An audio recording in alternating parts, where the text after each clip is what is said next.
America में बीते 17 सालों में ऐसा पहली बार हुआ है जब किसी को मौत की सजा दी गई है। संघीय स्तर पर अमेरिका में 17 साल बाद किसी को मृत्यु दंड दिया गया है। श्वेत वर्चस्ववादी और हत्या के आरोपी डेनियल लुइस ली को घातक इंजेक्शन देकर मौत की नींद सुला दिया गया है। अमेरिका की सुप्रीम कोर्ट के फैसले के बाद इंडियाना के टेरे हॉटे के फेडरल करेक्शन इंस्टीट्यूट में घातक इंजेक्शन का इस्तेमाल कर डेनियल को मौत की सजा दी गई है। लेकिन संघीय न्यायाधीश के इसे रोकने के आदेश के कारण 16 घंटे की देरी हुई और मंगलवार को मौत की सजा दी गई। हालांकि अमेरिकी सुप्रीम कोर्ट की 9 जजों की बेंच ने 4 के मुकाबले 5 वोटों के बाद डेनियल और 3 और आरोपियों को भी मौत की सजा देने का फैसला किया है। अमेरिका में इससे पहले आखिरी बार किसी को मौत की सजा 2003 में दी गई थी। उसके बाद मृत्यु दंड पर यहाँ पर रोक लगा दी गई थी। लेकिन ट्रंप सरकार के आने के बाद 2019 से एक बार फिर से मौत की सजा को अमेरिका में बहाल कर दिया गया है।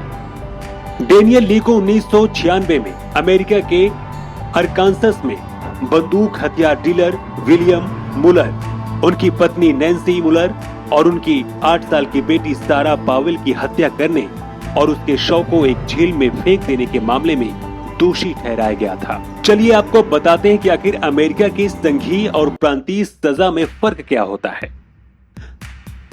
दरअसल अमेरिका की न्याय व्यवस्था के तहत अपराधियों पर राष्ट्रीय स्तर पर संघीय अदालत या प्रांतीय अदालत में मुकदमे चलाए जाते हैं। नोटों की जालसाजी या फिर डॉग चोरी जैसे मुकदमे स्वतः ही संघीय अदालत में जाते हैं, या वो मुकदमे जिनमें संघीय सरकार पक्ष होती है वो संघीय अदालत में चलते हैं। इसके अलावा अपराधों की गंभीरता को देखते हुए भी मुकदमों को संघीय अदालत में भेजा जाता है। संवैधानिक उल्लंघन से जुड़े मामले भी संघीय अदालत में ही चलते हैं। 1972 में अमेरिका की सुप्रीम कोर्ट ने एक फैसले में मौत की सजा को गैर कानूनी करार देते हुए इससे जुड़े सभी कानूनों को अवैध घोषित कर दिया था। साथ ही मौत की सजा पाए सभी लोगों की सजा भी रद्द कर दी थी। 1976 में अमेरिका की सुप्रीम कोर्ट ने प्रांतों को फिर से मौत की सजा लागू करने की अनुमति दी थी और 1988 में संघीय अदालतों को भी मौत की सजा देने की अनुमति दे दी गई थी।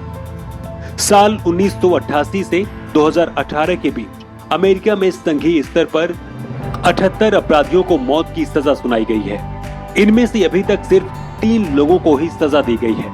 अभी भी 66 लोगों को मौत की सजा दिए जाने का इंतजार किया जा रहा है। ली को मौत की सजा दिए जाने के बाद जल्द ही 3 और अपराधियों को भी मौत की सजा दी जाएगी। इन सभी पर नाबालिगों की हत्या करने का आरोप लगा है। Bureau report, new time.